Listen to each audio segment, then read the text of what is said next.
Vizianagaram online స్కూల్కి స్వాగతం సుస్వాగతం. వీక్షిస్తున్న పెద్దలందరికీ, పిల్లల తల్లిదండ్రులకు అందరికీ పేరు పేరున స్వాగతం తెలియజేస్తూ, విద్యార్థులకు నా శుభాశీస్సులు.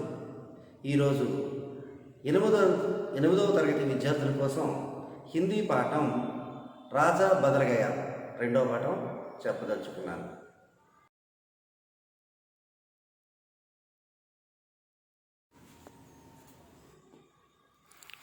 హిందీ 8వ తరగతి విద్యార్థులకి రెండవ పాఠం రాజా బదలగయ ఫస్ట్ పార్ట్ పూర్తయింది. సెకండ్ పార్ట్లో శబ్దాలు వాటి అర్థాలు చూడండి.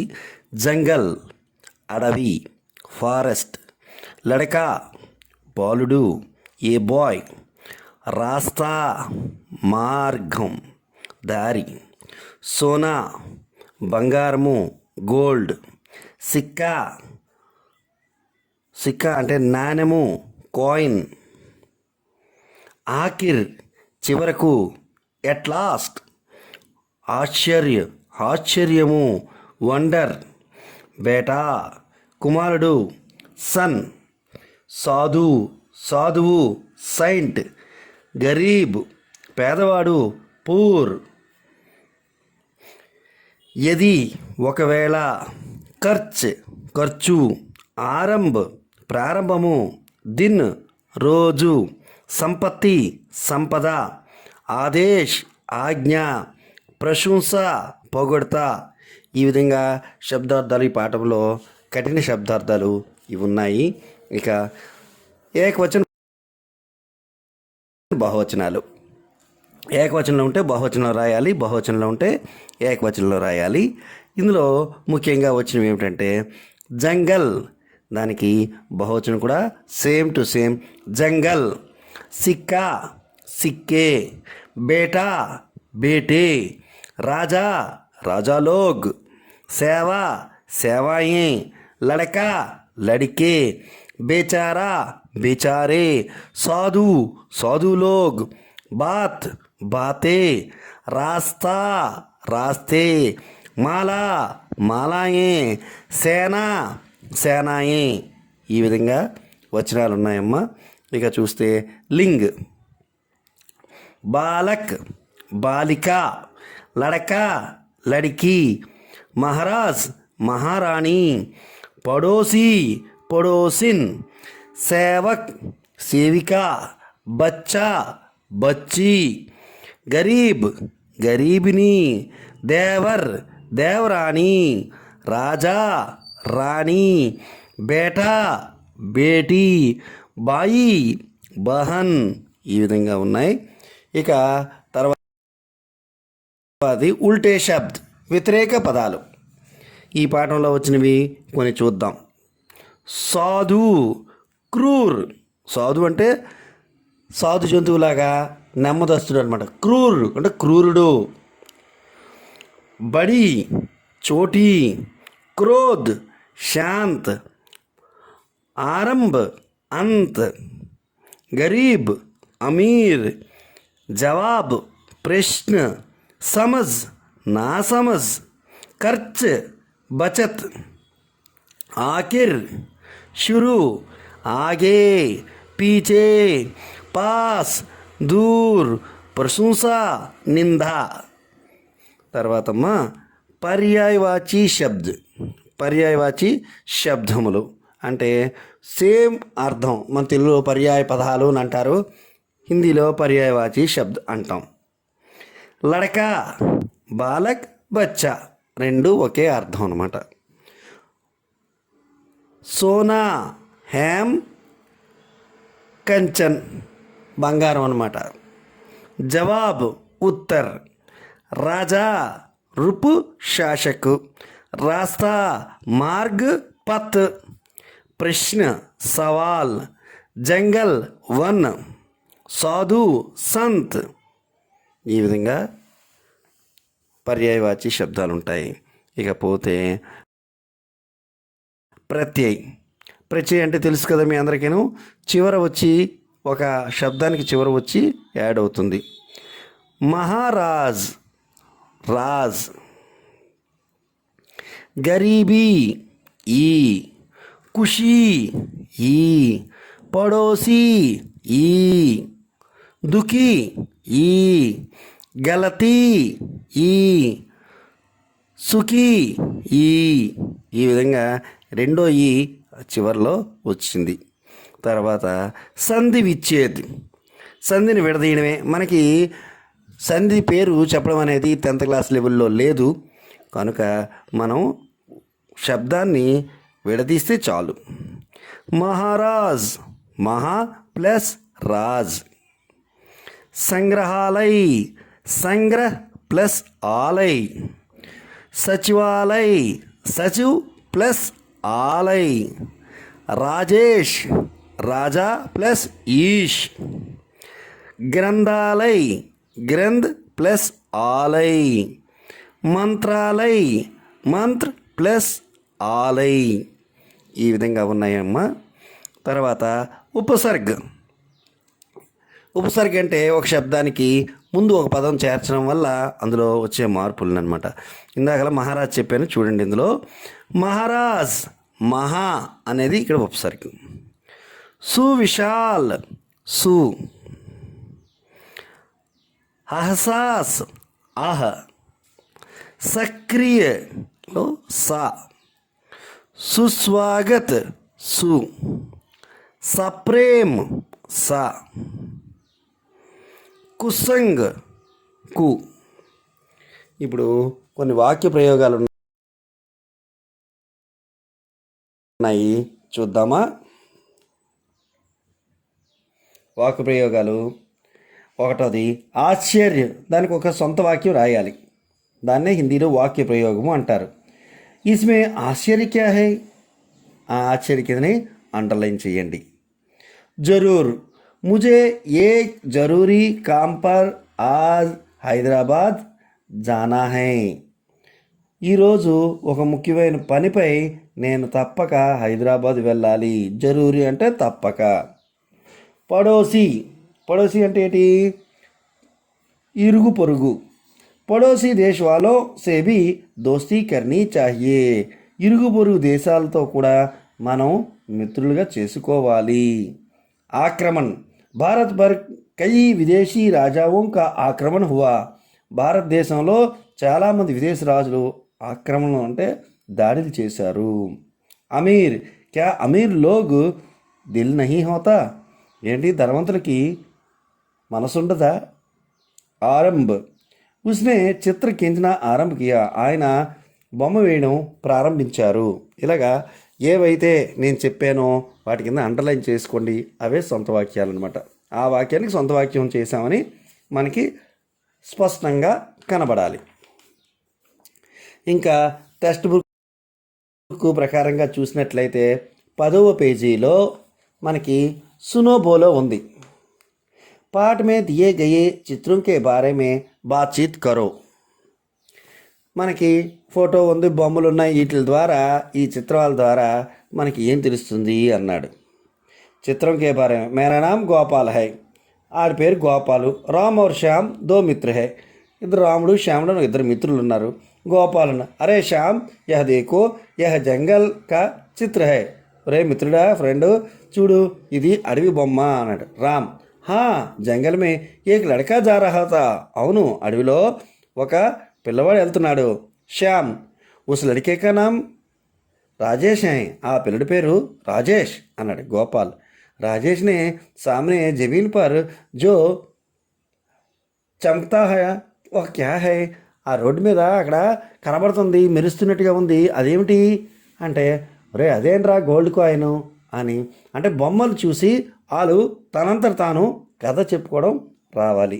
అర్థమైందా? అలాగా మీరిద్దరూ ఉన్నారనుకోండి, మీరిద్దరూ ఆ బొమ్మలు చూసి మీరు ఒకలాగా అనుకుంటారు, వీళ్ళిద్దరూ ఆ బొమ్మలు చూసి ఇంకో కథగా అల్లుకోవాలి. ఓకేనా? రెండో ప్రశ్న చూడండి.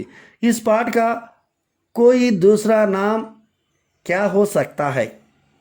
ఈ పాఠానికి ఇప్పుడు రాజా బదలగయా అన్నాం, కాదు. ఇది కాకపోతే ఇంకేటి ఉంటుంది? ఇస్ పాఠ కా దూసరా శీర్షక్ యహ్ హో సక్తా హై.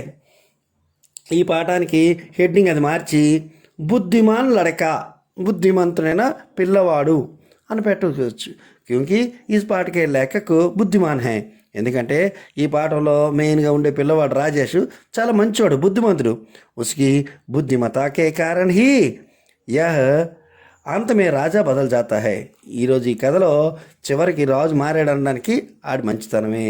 और पड़ोसी देश पर आक्रमण करके उसे लूटने का विचार छोड़कर वापस लौट चले जाते हैं. ఏ విధంగా పక్క దేశానికి యుద్ధానికి వెళ్ళిపోతాడు. ఈ పిల్లవాడు చిన్న మాట అనడంతో ఆలోచించి జ్ఞానం తెచ్చుకొని కళ్ళు తెరిచి తిరిగి ఆ దేశానికి వెళ్ళిపోయి మంచివాడిగా మారిపోయాడు. అది కనుక పిల్లవాడు మంచివాడని కూడా హెడ్డింగ్ పెట్టుకోవచ్చు. తర్వాత ఏముంది, రాజేష్ జబ్ జంగల్ సే జా రహా తా తబ్ ఉస్కే క్యా క్యా దిఖాయి దియే హోంగే. పిల్లవాడు అడవిలోంచి వెళ్తున్నప్పుడు ఏమేమి కనబడుతూ ఉంటాయి. రాజేష్ జంగల్ సే जा रहा था तब उसे कई प्रकार के पेड़ पक्षी फूल జంతు ఆది దిఖాయి దియే హోంగే. రకరకాలు కనబడతాయి, చెట్లు మొక్కలు ఇవన్నీ కనబడచ్చు. తర్వాత 4, సాధునే सिक्का गरीब को देने के लिए क्यों कहा होगा. साधु ने सिक्का गरीब को देने के लिए इसलिए कहा होगा कि उससे गरीब कुछ ना कुछ खरीद कर अपना पेट भर सकेंगे. ఎందుకంటే పాపం పేదవాడు కదా, సాధువు కదా, గడ్డాలు పెంచుకొని ఉన్నాడు కదా, ఆయనకి ఇస్తే ఆయన ఏదైనా ఈ డబ్బులు చేసుకొని ఏదైనా తింటాడో, హాయిగా కడుపు నిండగా భోంచేస్తాడు అనుకున్నాడు. తర్వాత 5, अगर हमें किसी की कोई चीज़ मिले जाए तो तुम क्या करोगे. ఎవరిదైనా వస్తువు, మనది కాని వస్తువు ఎవరిదైనా దొరికితే నువ్వేం చేస్తావు. अगर मुझे किसी की कोई चीज़ मिले जाए तो मैं उसके बारे में पूछताछ करके यह जिसका है उसे दे दूंगा. ముందు వెళ్ళి అడుగుతాం, ఇది ఎవరిది, అదెవరిది అని అడుగుతాం. పలానా వారిది అని చెప్పామనుకో, వెంటనే వాళ్ళని ఏమండి ఇది మీదేనా, ఇక్కడ పడిపోయిందండి నేను చూశానండి మీదే కదా అని వాళ్ళని అడిగేసి వాళ్ళది వారికి అప్పచెప్పియాలి. తర్వాత అమ్మ పడో, భాई आपका राजा इतनी बड़ी सेना लिए कहाँ जा रहे हैं. यह वाक्य जिस अनुच्छेद में है उसे पढ़ो और बताओ कि राजेश ने यह वाक्य किस उद्देश्य कहा. ఇతను ఆ పిల్లవాడు ఆ ప్రశ్న ఎందుకు వేశాడు, ఏ పారాగ్రాఫ్లో ఉంది అని అడిగాడు. రాజేష్ నే ఇస్ వాక్య को इस उद्देश्य से कहा कि जरूर कोई बात रही होगी. అంటే ఏదో విషయం అవుతుంది. జో రాజా అప్నీ సేనాకో లియే జా రహే హై, లేకపోతే ఇంతమంది సైన్యం తీసుకున్న మహారాజు గారు వెళ్ళవలసిన పని ఏమిటి. వహ బాత్ క్యా హై ఉస్కే జాన్ లేనా, అది ఏమిటని తెలుసుకోవడానికని అడిగాడు. అర్థమైందా. ఇప్పుడు నీచే దియే గయే వాక్య పడకర్ సహీ క్రమే లిఖియే. ఇవి ఫస్ట్ ఒకటి, లాస్ట్ ఒకటి, వెనకతోటి, ముందుతోటి అయ్యింది. మనం వెనక ముందువి మనం మార్చుకోవాలి. చూడండి, అన్నిటికన్నా లాస్ట్ 5 అవుతుందా, అది 1వ అవుతుంది. ఇసే తో కిసీ గరీబ్ కో దే దో తాకి వహ్ అప్నా పేట్ భర్ సకే, ఇది 1వదమ్మా. 2వది అంటే 4వ నెంబరు 2వది అవుతుంది. భాయి ఆప్కే రాజా ఇతనీ బడీ సేనా లియే కహా జా రహే హై, ఇది 2వ పాయింట్లో రాసుకోవాలి. ఇప్పుడు 1వ నెంబర్, దీన్ని 3వ నెంబర్గా ఇచ్చుకోండి.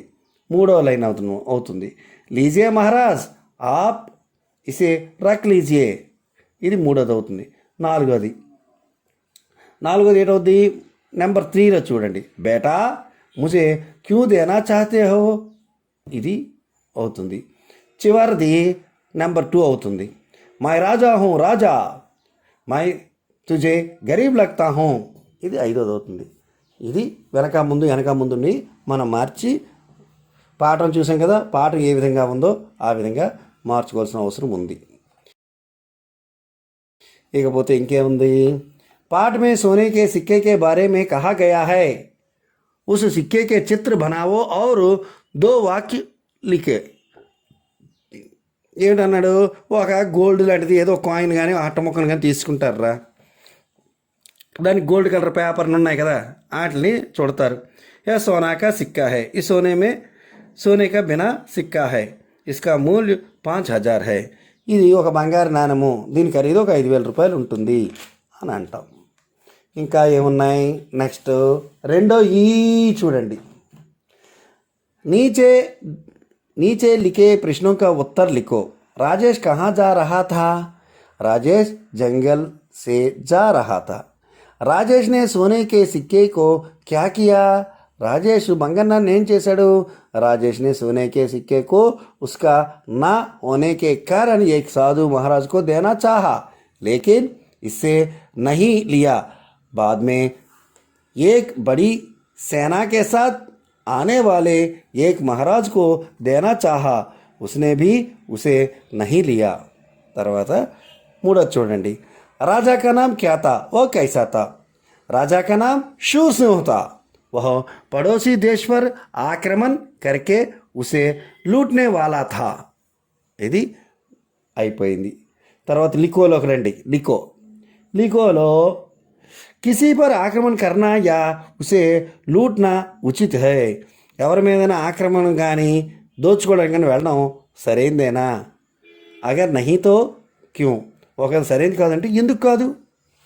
किसी पर आक्रमण करना और उसे लूटना उचित नहीं है, क्योंकि हर एक का कुछ अधिकार है. इससे अनुसार हर एक को जीने या संपत्ति को इकट्ठा करने का अधिकार है. इसे లూట్నా అన్యాయం. ప్రతి ఒక్కరికి కొన్ని హక్కులు ఉన్నాయి. ఆ హక్కులు మించి చేయడం మంచిది కాదు. వాళ్ళ దగ్గర దోచుకోవడం అనేది తప్పు పని. यदि तुम्हें रास्ते में कोई चीज़ मिलती है तो उसको तुम क्या करोगे? ఒకవేళ ఏదైనా నీకు దారిలో వస్తువు దొరికిందనుకో, నువ్వేం చేస్తావు అని అడిగాడు ప్రశ్న. अगर मुझे रास्ते में कोई चीज़ मिली है तो उसका पूछताछ करके यह वस्तु चीज़ जिसका उसे ही दे दूंगा. कोई दिखाई नहीं तो उसे పోలీస్ స్టేషన్ మే దూంగా. నేను ఏదైనా వస్తువు పడిపోయింది, ఏమండి ఇది మీదేనా, ఏమండి మీదేనా అని అడుగుతాను. ఎవరిది కాదని అనుకోండి, దగ్గరలో ఉండే పోలీస్ స్టేషన్కి వెళ్ళి ఏమండి నాకు పలానా చోట ఇంత డబ్బు దొరికింది, లేకపోతే ఈ బంగారం దొరికింది అని ఇస్తాను అని చెప్పాడు. మంచి మాట. మూడవది शूर सिंह कैसा राजा था? शूर सिंह ఎటువంటి రాజు? शूर सिंह एक राजा था. वह पड़ोसी देश पर आक्रमण करके उसे लूटने वाला राजा था. शूर सिंह ఎలాంటి వాడు అంటే పక్క రాజు మహారాజు ఆ రాజ్యం వెళ్ళి ఇంకో రాజ్యం మీద దాడి చేసి వాళ్ళ దగ్గర దోచుకోవాలనుకునే తత్వం. ఆ తర్వాత ఇంకేం చెప్పాడు? రాజా బదల్ గయా కహాని అప్నే శబ్దం మే లిఖియే. రాజా బదల్ గయా స్టోరీ అంతా విన్నారు కదా, అదంతా విన్నదంతా మీ వాక్యాల్లో, మీ సొంత వాక్యాల్లో మీరు ఎలా రాస్తారో అలాగా నెమ్మదిగా రాయమన్నాడు. ఇలాగా మీ సొంతంగా రాస్తారు. ఇప్పుడు పేజ్ నెంబర్ 11 చూడండి.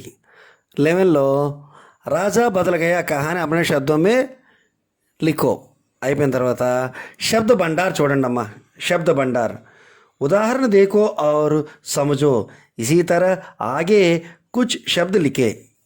ఉదాహరణకి సైనిక్ అని ఇచ్చాడు. సైనిక్లో చివరి అక్షరం ఏంటి? కా. దాంతోని కమ్ అని ఒక అక్షరం చెప్పాడు. ఆ తర్వాత చివరి అక్షరం ఏంటి? మా. మాతో మన్. తర్వాత చివరి అక్షరం నా. నాతో నల్. చివరి అక్షరం ఏంటి? లా. లాతో లగన్. ఈ విధంగా వాడు ఒక బాక్స్ కొట్టి ఇచ్చాడు. జంగల్ అని ఇచ్చాడు. జంగల్ అంటే జంగల్లో చివరి అక్షరం లా. లా తా లతా. తా వచ్చింది. తర్వాత తన్. తర్వాత నామ్. 2 దేశ్. దేశ్లో చివరిలో షా వచ్చింది. షలబ్ చివరిలో భా వచ్చింది. భవన్. తర్వాత నమన్ చివరిలో నా వచ్చింది కదా, అంత్యాక్షరి మీకు తెలుగులో తెలుసు అది. ఏక్. ఏక్కి చివరిలో కా వచ్చింది. కలం. తర్వాత మచల్. తర్వాత చివరిలో లా వచ్చింది. లాల్. అర్థమైంది కదా. తర్వాత రెండో చూడండి పిల్లలు. సంకేతం కే ఆధార్ పర్ వాక్య లిఖో. ఇక్కడ ఒక సర్కిల్ లాంటిది ఇచ్చాడు. మధ్యలో వైట్ దాంట్లో రాజేష్ అని ఉంది. ఇటుపక్కన జంగల్ ఉంది. పైన సిక్కా ఉంది. అటుపక్క రాజా ఉంది. కిందన సాధు అని ఉంది. ఆ సంకేతం ప్రకారంగా ఒక కథను రాయండి అన్నాడు వాటిని ఉపయోగిస్తూ. ఉదాహరణకి నేను చెప్తాను, ఒకసారి వినండి. రాజేష్ నామక్ ఏక్ లడకా థా. పేరిచ్చాడు కదా, ఆ రాజేష్ దానికి మనం ఒక లైన్ రాయాలి. రాజేష్ పేరు గల ఒక పిల్లవాడు ఉండేవాడు. ఏక్ దిన్ వహ జంగల్ సే జా రహా తా. ఒకరోజు అతడు అడవి గుండా పోవుచున్నాడు. ఉసే ఏక్ సోనే కా సిక్కా మిలా. అతడికి ఒక బంగారు నాణెం దొరికింది. వహ్ ఉస్కా నహీ తా. అది అతనిది కాదు, రాజేష్ది కాదు. ఉసే ఏక్ సాధువుకో దిఖాయి పడా. అతడు ఒక సాధువుకి చూపించవలసి వచ్చింది. నాది కాదు కదా, దగ్గరలో ఉంటే ఓ ఋషిముని తపస్సు చేసుకుంటున్నాడు, అతనికి ఇచ్చాడు. उस सिक्के को साधु को दिखाया, वह उसे కిసి గరీబ్ కో దేనే కో కహా. అతనేం చెప్పాడు, నాకు సాధువులు బాబు, మేమంతా సర్వం త్యాగం చేసేసాము, మాకు అవసరం లేదు, ఎవరైనా పేదవాడికి ఇవ్వు అన్నాడు. బాద్మే ఉసే ఏక్ రాజాకో దిఖాయి దియా. అలాగే వెళ్తున్నప్పుడు ఓ మహారాజు గారు కనబడ్డారు. తో ఉసే రాజాకో బి దిఖాయా. అందుకని పేదవాడు అన్నారు కదా, అతను పక్క రాజ్యానికి దండెత్తి అంటే డబ్బులు లేక కదా వెళ్తున్నాడు అనే ఉద్దేశంతో ఈడి దగ్గర ఉండే నాణాన్ని వాడికి ఇచ్చాడు. ఇవ్వడంతో అతను మారాడు. అంటే ఈ సంకేత ఆధారంగా మనకి ఈ 4 లైన్లు రాస్తే చాలు. ఇక ఏమున్నాయి, ఈ नीचे दिए गए शब्दों पढ़ो, उनके विलोम शब्द लिखो, वाक्य प्रयोग करो. పాస్ అంటే దానికి వ్యతిరేకం దూర్, దానికి ఒక సొంత వాక్యం. మక్కా మసీద్ చార్మినార్కే పాస్ హై. మక్కా మసీదు చార్మినార్కి దగ్గర. బిర్లా మందిర్ దూర్ హై. బిర్లా మందిర్ దూరం. పాస్కి దూర్కి కిందన అండర్లైన్ చేయండి, రేఖాంకిత చేయండి. అంటే పాస్తో ఒక వాక్యం చెప్పాం, దూర్తో ఒక సొంత వాక్యం చెప్పాం. తర్వాత బడా, తర్వాత వ్యతిరేకం చోట. खजूर पेड़ बड़ा होता है, नींबू का पेड़ छोटा होता है. ఖర్జూరపు చెట్టు చాలా పెద్దది, నీంబు చెట్టు చాలా చిన్నది. నీంబు అంటే నిమ్మకాయలది. గరీబ్ మరియు అమీర్. వహ్ గరీబ్ ఆద్మీ హై, ఉస్కా భాయి అమీర్ హై. అతడు చాలా పేదవాడు, అతను మిత్రుడు, ఆయన సోదరుడు చాలా ధనవంతుడు. దేశ్ విదేశ్. हम अपने ही देश में रहते हैं. మనం మన దేశంలో నివసిస్తున్నాం. కభీ కభీ విదేశ్ भी जाते हैं. అప్పుడప్పుడు మన విదేశాలు కూడా వెళ్తున్నాం. అర్థమైందా? ఇవన్నిటికీ ఉల్టే శబ్దాలు కూడా ఒక సంయుక్త వాక్యం తెలియజేయడం చెప్పడం జరిగింది. ఇప్పుడు సృజనాత్మక అభివ్యక్తి. राजा बदल गया, इस पाठ को संवाद के रूप में लिखिए. సంవాదం అంటూ తెలుసా అమ్మా పిల్లలు? ఒకరితో ఒకరు మాట్లాడుతున్నట్టు. రాజేషు, సాధు, ఇలాగా ఒక సైనికుడు, ఆ తర్వాత రాజుగారు, ఇలాగ ఒక్కొక్కరిది హెడ్డింగ్ పెట్టి ఒక్కొక్కరి కోసం రాయాలి. ఎలా రాయాలంటే ఒకరితో మాట్లాడుతున్నట్టు. ఇదే స్టోరీని, సేమ్ స్టోరీని. రాజేష్ నామక్ ఏక్ లड़का था, वह एक बार जंगल से जा रहा था. उसे रास्ते में एक सोने का सिक्का मिला. सिक्का उसका नहीं है, इसलिए वह उसे किसी बेचारे आदमी खोया हुआ समझकर उसे ढूंढ से निकलता है. रास्ते में एक साधु को महाराज मिलता है. అతను ఈ రూపాయి ఆ కాయిన్ నాది కాదు అని ఎక్కడికో వెళ్ళాడు, చూశాడు, ఒక సాధు మహారాజ్ ఇచ్చాడు. తర్వాత ఇప్పుడు మనం సంవాదం స్టార్ట్ చేద్దాం. రాజేష్, प्रणाम साधु महाराज, इस सोने का सिक्का देखिए और इसे लीजिए. రాజేష్ అని హెడ్డింగ్ పెడతారు. పెట్టి మహారాజా అంటే సాధువులో శ్రేష్ఠుడు, అతన్ని సాధు మహారాజ్, ఇది తీసుకోండి, ఇది ఇక్కడ దొరికింది అని మీకు ఇస్తున్నాను అన్నాడు. సాధు బహుత్ ఆశ్చర్యసే. సాధు చాలా ఆశ్చర్యపోయి అన్నాడు, యా సిక్కా ముజే నహీ చాహియే, ఇసే కిసీ గరీబ్ వ్యక్తి కో దే దో. నాయనా, నాకు ఈ బంగారు నాయన వద్దు, ఇది ఎవరైనా పేదవాడికి ఇచ్చి, ఇస్తే ఓహో అపనా పేట్ బర్ లేంగే. ఈ డబ్బులతో అతను కాస్త 2 పూటలో భోజనం కడుపుండగా భోజనం చేస్తాడు అన్నాడు. రాజేష్, అచ్చా ప్రణామ్, మంచిదండి, నమస్కారం అన్నాడు. సాధు, జీతే రహో బేటా, హాయిగా ఉండు నాయనా అని అతను దీవించాడు. రాజేష్ అలాగే వెళ్తూ యహతో కోయి రాజా భారీ సేనా లేకర్ జా రహే హై. అదేంటిది అల్లక్కడ బోల్డ్ అంతా మంది జనం వెళ్తున్నారు, ముందు మహారాజు గారు ఉన్నారు. ఎక్కడికబ్బా? కోయి బాత్ అవశ్య హోగి, ఏదో పెద్ద విశేషం ఉండే ఉంటుంది అనుకున్నాడు. కిసీసే పూచ్ కర్ జాన్ లూంగా, ఎవరినైనా అడిగి తెలుసుకుంటే మంచిది. ఉసే ఏక్ సైనిక్ సే దిఖాయి దేతా హై, ఆడికి ఒక సైనికుడు కనబడ్డాడు. ఆ సైనికుడి దగ్గరికి వెళ్ళి అడుగుతాడు. ఈ విధంగా మనం సంవాదం చివరి వరకు రాసుకోవాలి. తర్వాతది ప్రశంస. प्रशंसा అంటే इस पाठ में राजेश की ईमानदारी के बारे में बताया गया, ऐसा ही एक और कहानी कक्षा में सुनाओ. ఇప్పుడు ఇదే విధంగా రాజేష్ దేవ్ ఇమందారి మంచితనం చూశారు కదా, రాజేష్ ఎంత కరెక్ట్గా ఉన్నాడో అని. ఇలాంటిది సొంతంగా మీరు ఒక కథ, నీకు ఏదైనా కథ తెలిసిందనుకో ఆ కథ నువ్వు చెప్తావు. నీకు ఏదైనా తెలిసిందనుకో అంటే మంచి పని చేసేవాడి కథని మనం ఒకరిని తెలుసుకోవాల్సిన అవసరం ఉంది.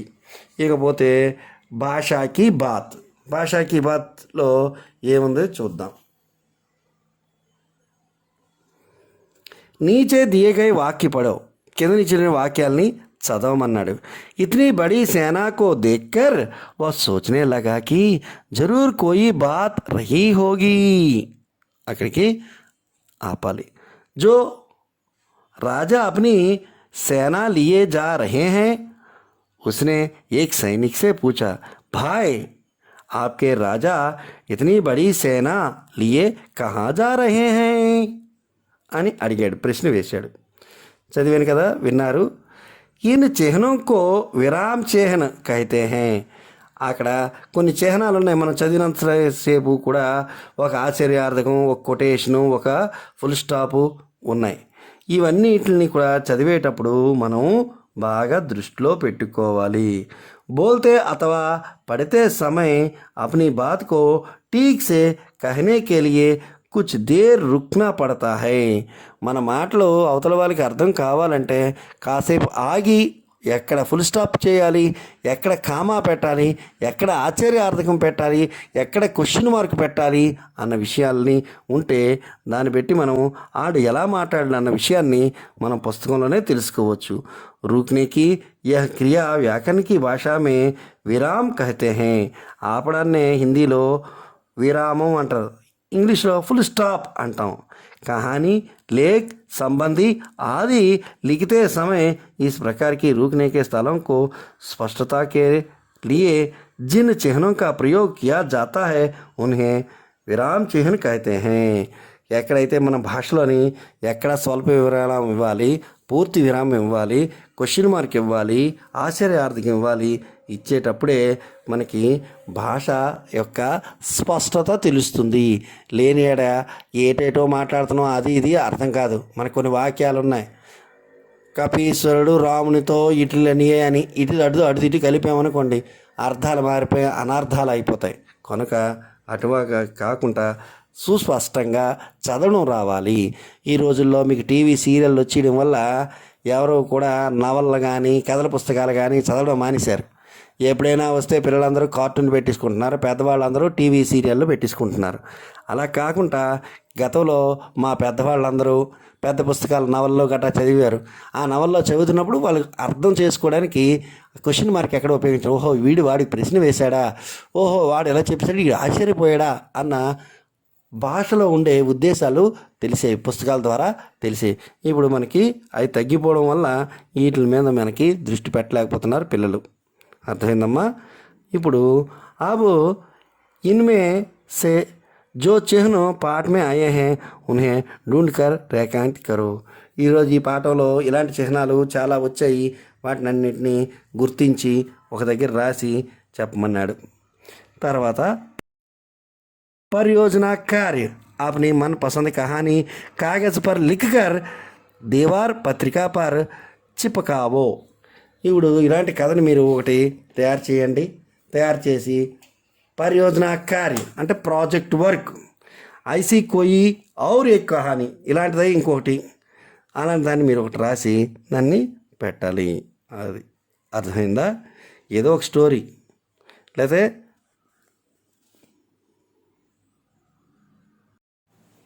ఆ స్టోరీ ఉదాహరణకి एक गडरिया रहता था, वह भेड़ों को चराकर जीवन यापन करता था. वह हर दिन सुबह भेड़ों की चराने के जंगल में जाता था. एक दिन अपने भेड़ों के साथ जा रहा था. उसे रास्ते में एक अंगूठी दिखाई दी। उस पर कुछ लिखा हुआ था। उसने सोचा कि शायद यह अंगूठी రాజా की होगी। అతనికి గొర్రెలు మేపడానికని వెళ్తూ ఉంటే దారిలో ఒక ఉంగరం దొరికిందట. ఆ ఉంగరం చాలా అందంగా చాలా పెద్దదిగా ఉంది. దాని మీద రాసింది, इस प्रकार सोचकर वह तुरंत రాజాకు అమృత్ సేన్ సే యహా గయా. వెంటనే రాజుగారు ఆ దగ్గరికి తీసుకువెళ్ళాడు. ఓ సచ్ముచ్ రాజా అమృత్ సేన్ కా హీ తా. అది నిజంగా మహారాజు అమృత్ సేన్ గారిదే ఆ ఉంగరం. జబ్ షికార్ కే లియే జంగల్ గయా తబ్ ఉసే ఖో గయా థా. రాజుగారు అంతకుముందు అడవిలోకి ఆయన వేటకి వెళ్ళారు. వేటకి వెళ్ళినప్పుడు ఆ ఉంగరం పోగొట్టుకున్నారన్నమాట. ఇసే దేఖ్తే హీ రాజాకో బహుత్ సంతోష్ లగా. అది చూడగానే ఆహా అక్కడ పడిపోయింది, ఎంత బాగా తెచ్చాడు ఈయన గొర్రెల కాపరి అని సంతోషిస్తాడు. యా గడ్రియాకు ఇమందారీ సే బహుత్ ముగ్ధ్ హో గయా. అతని యొక్క ఇమందారీతనం అంటే అతని మంచితనాన్ని చూసి ముగ్ధుడైపోతాడు. ఏమంటే పడిపోయింది, ఆయన చూడలేదు, చాలా రోజులు అయిపోయింది, ఇప్పుడు వీడికి ఉంగరం దొరికింది, వీడు పేదవాడు, అది అమ్మేసుకొని డబ్బులు చేసుకొని హాయిగా గడపచ్చు కదా, అలా చేయకుండా తెచ్చి నాకు ఇచ్చాడు, వీడు చాలా మంచివాడు అనుకుంటాడు. ఉసే ఇనామ్ కే రూప్ మే 5 గాంవ్కో దే దియా. ఆడికి బహుమతిగా ఒక 5 గ్రామాలు ఇస్తున్నాను, 5 గ్రామాలు నువ్వు పరిపాలించుకోవయ్యా అని చెప్పాడు. సబ్నే గడ్రియాకి ఇమందారీకి ప్రశంసకి. అందరూ కూడా ఈ గడ్రియా ఈ గొర్రెల కాపరివాడు ఎంత మంచివాడో, ఆ మంచితనానికి ఆడికి అంత మంచి పేరు వచ్చింది, ఈరోజు మనందరికి పెద్ద ప్రభు అయిపోయాడు రా అని అనుకుంటారు. అలాగే చిన్నది చూడండి, క్యా మై యహ్ కర్ సక్తా హూ కహానీ కే బారే మే కర్ సక్తా హూ. మీరు కథను చెప్పగలరనుకుంటే రైట్ పెట్టండి అమ్మా. इस तरह के पाठ को ढूंढकर समझ सकता हूँ. ఈ పాఠాన్ని చూసి చదవగలను. पाठ के प्रशंसा सारांश को अपने शब्दों में लिख सकता हूँ. ఈ పాఠాన్నంతా నేను రాయగలను. పాठ के शब्दों के वाक्य बन सकता हूँ. పాఠంలో వచ్చే వాక్యాలని సొంత వాక్యాలు రాయగలను. పాठ के आधार पर कहानी लिख सकता हूँ. పాఠం ఆధారంగా ఒక కథ రాయగలను. ఇలాగ ఏవైనా రాయగలను అనుకున్నట్లన్నిటికీ కూడా రైట్ మార్క్ పెట్టండి. చెయ్యలేము అనుకున్న వాళ్ళని ఇంటూ పెట్టుకోండి. అదే హా నహి. అర్థమైందా పిల్లలు? రాజా బదలుగా వ్యాకరణం ఇవన్నీ కూడా మీరు రాసి పెట్టండి. తర్వాత నేను దీనికి సంబంధించిన గూగుల్ ఫామ్ని మీకు పంపుతాను. దాన్ని కూడా ఆన్సర్ చేసి వెంటనే ఆన్సర్స్ నాకు పెట్టాలి. అర్థమైందా పిల్లలు? ఓకేనా? ఓకే, సెలవా మరి.